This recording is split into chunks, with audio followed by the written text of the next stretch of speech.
Bakın bak bu Müdafiə Naziridir. Qabağındakı kimdir? Qabağındakı kimdir? Müdafiə Naziri.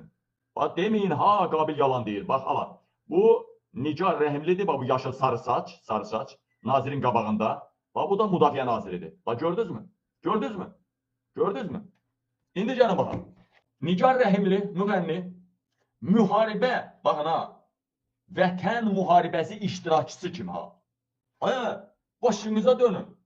44 gün savaş oldu, 44 gün, sonra da əməliyyat oldu, antiterror əməliyyatı. Nigar Rəhimli harda savaşdı ki? Vətən müharibəsi iştirakçısı kimi bu adam orden medallarını alıbdı. Hardan? Değerli vətənlər, bak bu size deyirəm. Nigar Rəhimli müğənni, eləmi?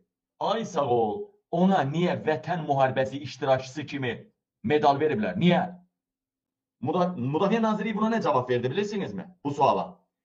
Nigar Rəhimli hərbiçilərlə oynayıb, deyib, gülübdü, konsert veribdi və nə deyir, nə tərdir? Hərbiçiləri şənləndiribdi.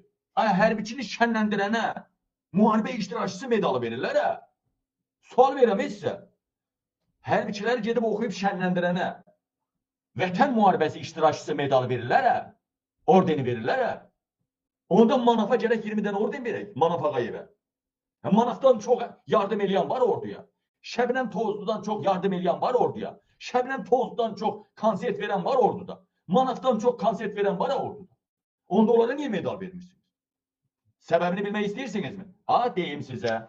Nigar Rəhimli çoya müharibədə gedib hərbiçiləri şənləndirib deyə müharibə iştirakçısı medalını alıbdı. Vətən müharibəsi iştirakçısı medal alıb.